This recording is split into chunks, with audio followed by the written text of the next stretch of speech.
එහෙනම් හැමෝටම ආයුබෝවන්. ඔෆිස් කියන මුදුකාංගය සහ පරිගණක භාවිතා කරන හැටි මුලකින් ඉඳලා කියලා දැන් තමයි මෙතන ඉඳලා පළවෙනි වීඩියෝ ඉඳලා පටන් ගන්න හදන්නේ. ගොඩක් අය කිව්වා ක්ලාස් එකක් කරන්න කියලා. එහෙම ඉතින් කරන්නේ නැතුව මේ හැමෝටම බලන්න පුළුවන් විදිහට YouTube එකට අප්ලෝඩ් කරන්න තමයි මේ ටික රෙකෝඩ් කරන්නේ. මොන හරි ගැටලුවක් තිබ්බොත් කමෙන්ට් බොක්ස් එකෙන් අහන්න. නැත්නම් මම WhatsApp group එකේ link එක දාලා තියෙනවා. ඒ link එකෙන් join වෙන්න. සාමාන්‍යයෙන්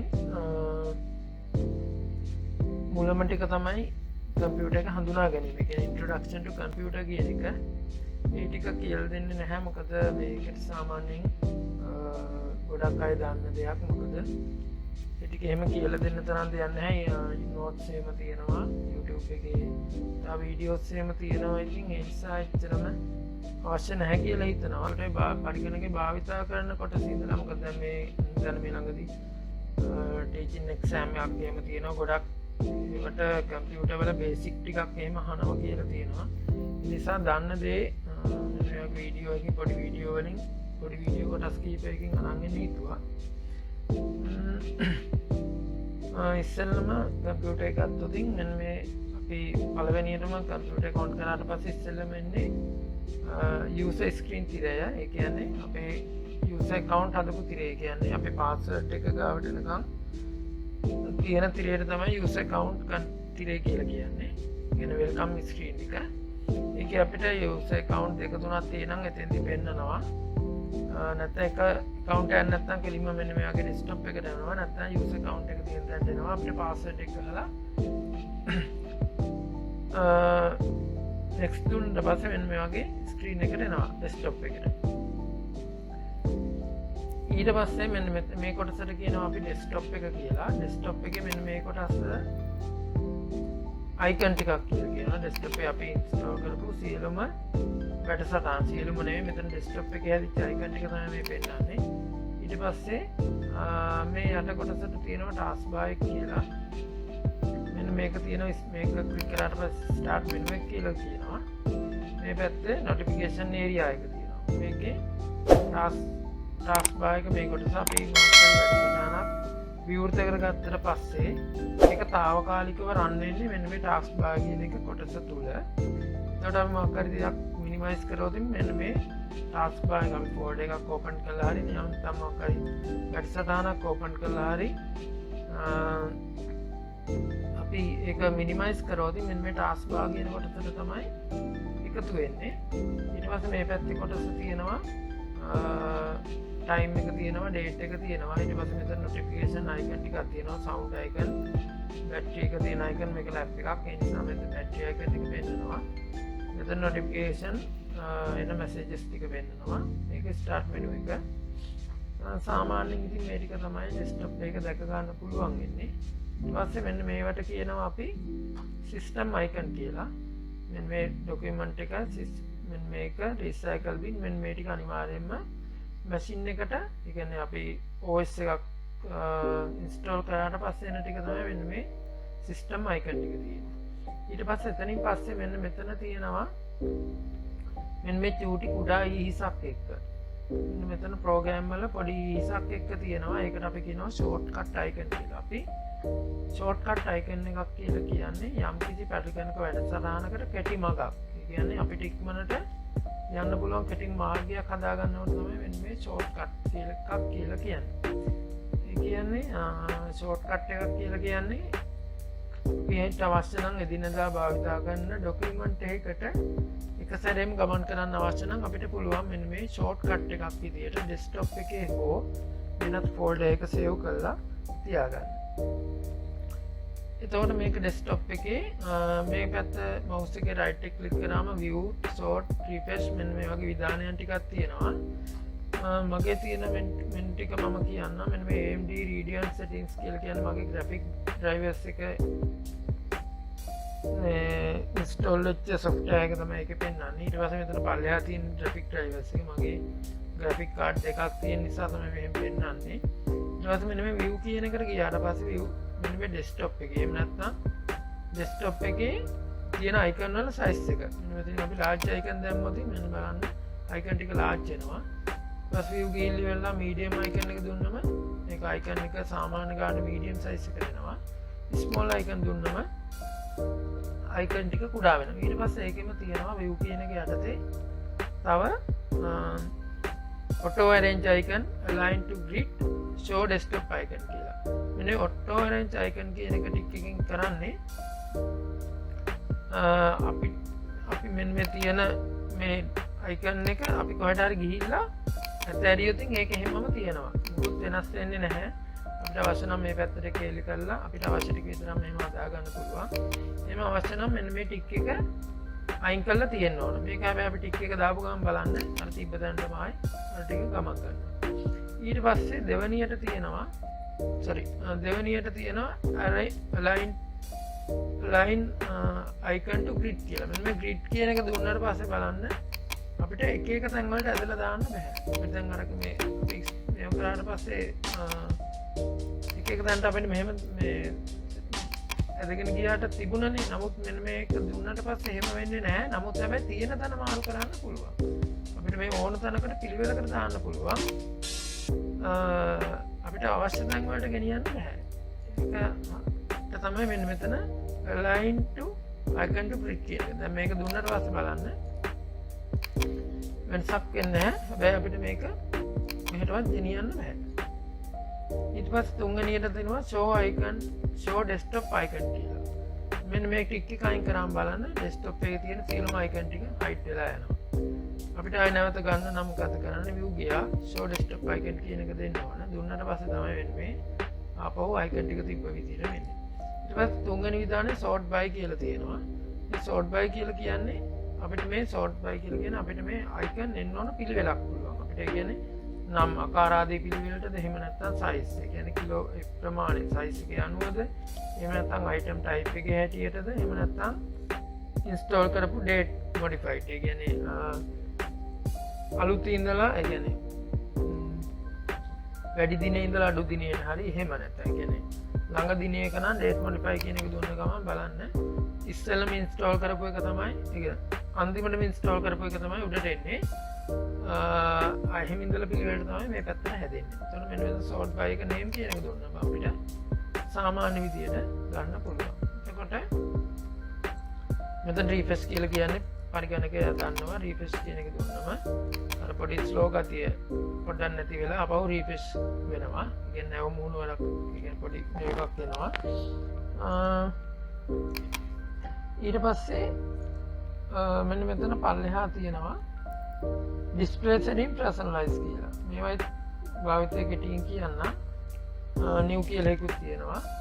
මෙන්න මේ new කියන එකකින් කරන්නේ අපිට folder එකක් හදාගන්න. desktop එකේ folder එකක් වගේ දෙයක් හදාගන්න අවශ්‍ය නම් මෙන්න මේ new ගිහිල්ලා folder කියන එක දුන්නාට පස්සේ folder එකක් හදාගන්න. අපි මෙතන අවශ්‍ය නමක් දීලා මේ පැත්තෙන් ක්ලික් කරාට පස්සේ මේ folder එක rename වෙනවා. එහෙම නැත්නම් අපිට පුළුවන් shortcut එකක් හදාගන්න. මම කිව්වේ shortcut මේ විදිහේ shortcut එකක් අපිට document එකට හදාගන්න හරි program එකකට හදාගන්න අවශ්‍යයි. ඒකට right එක click කරලා new ගිහිල්ලා shortcut කියන එක දුන්නම් මෙන්න මේ වගේ dialog box එකක් එනවා. මෙන්න මේ dialog box එකෙන් අපිට පුළුවන් අවශ්‍ය part එක තෝරන්න. අපි හිතමු මේ browse key වෙලා අපිට අවශ්‍යයි මෙන්න මේ හිතමු මොකක් හරි මෙන්න මේකට shortcut Photoshop එකට shortcut එකක් කියලා වෙන එක select කරලා okay කරන්න. ඕකේ කල මෙතන next දෙන්න. දුන්න පස්සේ මෙතනින් ආනවා මොකක්ද අපි දාන්න ඕනේ. මෙතන දැන් දාන්නවත් තියෙන නිසා තමයි මගේ මේ දෙක කියලා පෙන්නන්නේ. ඊළඟ finish කියන එක දෙන්න. දුන්න පස්සේ මෙන්න ඒ program එකට අදාළව shortcut එක හැදෙනවා. අන්න මේ දෙක අවශ්‍ය නැති නිසා මම මේක ක්ලික් කරලා දානවා. ඊට පස්සේ ඊළඟ එකේ තියෙන්නේ display settings සහ personalize. display settings කියලා කියන්නේ ඒක ගොඩක් ගැඹුරින් තියෙනවා ටිකක් එහාට. ඒක දැන්ට අවශ්‍ය වෙන්නේ නැහැ. මම ඊට කියන්නම් ඒ ටික අවශ්‍ය වෙන වෙලාවට. personalize කියන එකෙත් එහෙමයි. ඉස්සරහට කියලා දෙන්නම්. personalize එකෙන් කරන්නේ මේක පොඩ්ඩක් කියලා දෙන්නම්. personalize එකෙන් කරන්නේ desktop එකේ background එක මාරු කරන්න පුළුවන්. අපිට slide show එකක් විදිහට අපි හිතුවකින් අපිට ඕන අවශ්‍යයි මේ display එකේ විනාඩියෙන් විනාඩියට photos තියෙන ටික මාරු වෙන්න අවශ්‍යයි කියලා. අපිට කරන්න තියෙන්නේ මෙන්න මෙතන slide show කියන එක දීලා ඉවර වෙලා මෙන්න මෙතනින් අදාළ ෆොටෝ තියෙන පාත් එක තෝරන්න ඕනේ. කියන්නේ අපි හිතමු දැන් අපේ desktop එකේද wallpaper set එකක් තියෙනවා කියලා. එතකොට අපි අදාළ පාත් එක තෝරලා මෙන්න මෙතන choose this folder කියන එක දුන්නාට පස්සේ මෙතෙන්ට add වෙනවා. ඊට පස්සේ අහනවා මෙතනින් change every picture කියලා. ඒ කියන්නේ විනාඩි කීයකින්ද මාරු වෙන්න ඕන කියලා. අපි විනාඩියකින් 10කින් 30කින් ඔය වගේ දෙන්න පුළුවන්. ඊට පස්සේ shuffle කියලා අහනවා. shuffle කියන එකෙන් කරන්නේ පිළිවෙලට ෆොටෝස් ටික තියෙනවා නම් අපිට සාමාන්‍ය randomly. ඒ කියන්නේ 1 3 10 ඔය වගේ අවශ්‍ය නම් මෙන්න මේ shuffle කියන එක දුන්නට පස්සේ මේ පිළිවෙලට නෙමෙයි ෆොටෝ ටික මාරු වෙන්නේ. shuffle වෙලා. ඒ කියන්නේ කලවම් වෙලා තමයි මාරු වෙන්නේ. ඊට පස්සේ අහනවා කියනවා allow slide show when on battery power. කියන slide show battery power එක තියෙද්දි වැඩ කරනවද කියලා. එතකොට අපි මේක on කියන එක දුන්නොත් battery current එක තියෙද්දි මේක slide show එක වැඩ කරනවා. නැත්නම් අපිට දැන් slide show එක සාමාන්‍යයෙන් waste එක පොඩ්ඩක් වැඩියෙන් යනවනේ battery waste එක. ඒ නිසා තමයි මේක on කරන්නද off කරන්නද කියලා අහන්නේ. ඊට පස්සේ තුන්වෙනි මේක තියෙනවා color කියලා. මෙතනින් අපිට පුළුවන් theme color එකක් තෝරන්න. මෙන්න මෙතන තියෙන මෙන්න මේ theme color එක තෝරන්න තමයි මෙන්න මෙතන color තියෙන්නේ. ඊට පස්සේ lock screen තියෙනවා. අපි අපේ user lock එකට ගියාට පස්සේ lock screen එකට ගියාට පස්සේ මෙන්න මෙතනින් අපිට පුළුවන් background එක මාරු කරන්න පුළුවන්. picture එකක් දාන්න පුළුවන්. මෙතන තියෙන එකක් දාන්න පුළුවන්. එහෙම නැත්නම් slide show එකක් විදිහට අර ෆොටෝ ටිකක් තෝරලා දෙන්න පුළුවන්. එහෙම පුළුවන්. ඊට පස්සේ මෙතනිනුත් අපිට අහනවා අදාළ ඇප් ටිකක්. ඉතින් අපිට ඇප් ටිකක් ඇඩ් කරගන්න පුළුවන්. ඒතකොට ස්ක්‍රීන් ටයිම් අවුට් වෙන්න ඕන කොච්චරද? ඔය වගේ විස්තර ටිකක් අහනවා. මෙහෙට මේ ටික කරලා බලන්න ගැටලුවක් නැහැ. සාමාන්‍යයෙන් ඉතින් මේ ටික තමයි මූලික ටික. ඊට පස්සේ පළවෙනියටම තියෙනවා this PC කියලා icon එක. කියන්නේ අපි සාමාන්‍ය Windows 7 වල වගේ නම් my computer කියන එක open කරගන්න තමයි මෙන්න මේ this PC කියන එක ගන්න. this double click කරලා open කරන්න පුළුවන් අපිට. desktop එකේ තියෙන මොනවා හරි දෙයක් open කරනවා අනිවාර්යෙන් double click කරන්න අවශ්‍යයි. ඊට පස්සේ මොනවා හරි තියෙන දෙයක් මේක rename කරන්න අවශ්‍ය නම් right click කරලා rename කියන එක දෙන්න පුළුවන්. එහෙම නැත්නම් අදාළ icon එක select කරලා F2 කියන එක press කරන්න පුළුවන්. එතකොටත් rename වෙනවා. ඊට මෙතන අපි බලමු this PC කියන එක open කරලා මෙන්න මේ ටික තියෙනවා. මෙන්න මේක තමයි Windows C කියන එක. ඒ කියන්නේ අපි OS එකක් install කරාම පෙන්වන්නේ මෙන්න මේ C කියන ද්‍රාවකයේ. එතකොට මෙන්න මේ C කියන එක ඇතුළත තමයි මෙන්න මේ desktop download document pictures මෙන්න මේ සියලුම ටික අයිති වෙන්නේ මෙන්න මේ C කියන එක ඇතුළට. එතකොට මෙතන තව මගේ එකයි තියෙන්නේ එක hard drive එකයි තියෙන්නේ. sorry එක hard drive එකේ එක partition එකයි තියෙන්නේ. මේක අපිට පුළුවන් hard drive එකේ ප්‍රමාණය අපිට අවශ්‍ය නම් partition 3-4කට උනක් කඩලා වෙන් කරගන්න පුළුවන්. සාමාන්‍යයෙන් ඉතින් පොඩි slow ගතියක් එනවා. නමුත් C එකෙන් partition කඩලා තියාගන්න එක හොඳයි. මොකද අපිට හදිසියෙවත් C එක මොන හරි OS එකේ හරි ගැටලුවක් ඇවිල්ලා තිබුණොත් අපිට D එකේ තියෙන දත්ත ආරක්ෂා කරගන්න පුළුවන්. මෙන්න මේ C කියන එක විතරක් ෆෝමැට් කරලා. ඒක ඉස්සරහට කියලා දෙන්නම් ෆෝමැට් කරන වීඩියෝස් එහෙම දාද්දි. මෙන්න මේ ටික තමයි සාමාන්‍යයෙන් මූලිකවම පෙන්වන්නේ. ඊට පස්සේ ගියාට පස්සේ this PC කියන එක ඕපන් කරාම ওই ටික තමයි පෙන්වන්නේ. අපිට පුළුවන් මෙන්න මේක ඇතුලේ අපිට ෆෝල්ඩර්ස් හදන්න පුළුවන්. ඒකට right click කරලා ඉවර වෙලා new කියන එක දීලා ඉවර වෙලා මෙතනින් ෆෝල්ඩර්ස් එකක් හදන්න පුළුවන්. එහෙම නැත්නම් මෙන්න මෙතනින් home කියන ටැබ් එකෙන් අපිට පුළුවන් new folder දීලා folder එකක් හදන්නත් පුළුවන්. ඊට පස්සේ තව මේකේ දේවල් තියෙනවා මම ඉස්සරහට කතා කරන්නම්. එතන view කියන ටැබ් එකට ගියාට පස්සේ අපිට පුළුවන් මෙතන view එක මේ මෙන්න මෙතනින් pin කරගන්න. අර උඩ බාර් එක නැති වෙන්නේ මේ pin එක අයින් වෙලා මෙන්න මෙතනින් pin කරගන්න. එතකොට මේ menu එක එහෙමම set වෙලාම තියෙනවා. ඊට පස්සේ මෙන්න මෙතන තියෙනවා home කියන ටැබ් එකේ තියෙනවා into quick access paste මේ වගේ පොඩි පොඩි දේවල් තියෙනවා අවශ්‍ය නැහැ. ඉතින් මෙතනින් invert selection properties වගේ දේවල් තියෙනවා මේක. ඊට පස්සේ මෙන්න මේ ෂෙයා කියන එකේ ඒකත් අවශ්‍ය නැහැ. ඊට පස්සේ මෙන්න මේ view කියන එකේ ඉඳලා බලන්න. view කියන එකේ මෙන්න මේ පළවෙනි තියෙන navigation pane කියන එක. මෙන්න navigation pane කියලා තියෙන්නේ මෙන්න මේ පැත්තේ තියෙන navigation pane එක. බලන්න මේ ක්ලික් කරාට පස්සේ navigation pane එක නැති වුණා. මේක අපිට පුළුවන් expand කරන්න ඕන විදිහකට ඔක්කොම පෙන්නන්න. මේ වගේ ටික දාලා ඉවරලා බලන්න ඔක්කොම දාලා ඉවරලා එතන තමයි දැන් අපි මොකක් හරි දෙයක් ඕපන් කරොත් අපි හිතමු මේක ඕපන් කරාට පස්සේ මෙතන ඉන්නත් මේ navigation pane එකේනොත් මේ ටික ඕපන් වෙලා එනවා. දැන් අපි මේ ටික අයින් කරලා තිබුණොත් අර සම්පූර්ණ සප්ෆෝල්ඩර්ස් ඕපන් වෙන්නේ නැහැ. අර අපි ඕපන් කරපු පළවෙනි ෆෝල්ඩර් එක විතරයි ඕපන් වෙන්නේ. ඊට පස්සේ දෙවෙනියට දාන preview pane කියලා. preview pane එකේදී කරන්නේ අපි මොකක් හරි select කරාට පස්සේ මෙන්න මේ පැත්තෙන් preview එකක් පෙන්නනවා. අපිට මෙන්න preview කියන ටික දීලා මෙන්න මේක select කරා නම් මෙන්න මේ වගේ. එතකොට අපි ක්ලික් කරාට පස්සේ මෙන්න මේ පැත්තෙන් preview එකක් පෙන්වනවා. අපිට open කර බලන්න අවශ්‍ය නැහැ. preview එක මොකද්ද කියලා. සමහරක් ඒවා පෙන්වන්නේ නැහැ. සමහරක් ඒවා පෙන්වනවා. ඒ නිසා මේ වගේ ඒවා icon එක පෙන්වන්නේ නැහැ. දැන් සාමාන්‍යයෙන් අර PDF එකක් වන්නම් PDF එකක් වගේ නම් අනිවාර්යයෙන්ම පෙන්වනවා. ඊට පස්සේ මම details pane කියලා කියන්නේ details pane අර preview එක නැතුව details ටික පෙන්වන්න කියන එක. ඊට පස්සේ මෙතන තියෙන extra icon, large icon අපේ මේ folder එකේ පෙනුමේ තියෙන icon ටික වෙනස් කරගන්න තමයි මෙන්න මේ ටික භාවිතා කරන්නේ. medium icon, large icon, list, content, titles ඔය වගේ තියෙනවා. ඊට පස්සේ මෙතනින් sort by තියෙනවා. sort by වලින් අපිට පුළුවන් මම අර desktop එකේ කියලා දීපු විදිහට folders හැඩ ගැසෙන්න ඕන පිළිවෙල. ඒ කියන්නේ date එක පිළිවෙලට, size එකේ පිළිවෙලටද, එහෙම නැත්නම් නම් වල පිළිවෙලටද කියලා මෙතනින් හදා ගන්න පුළුවන්.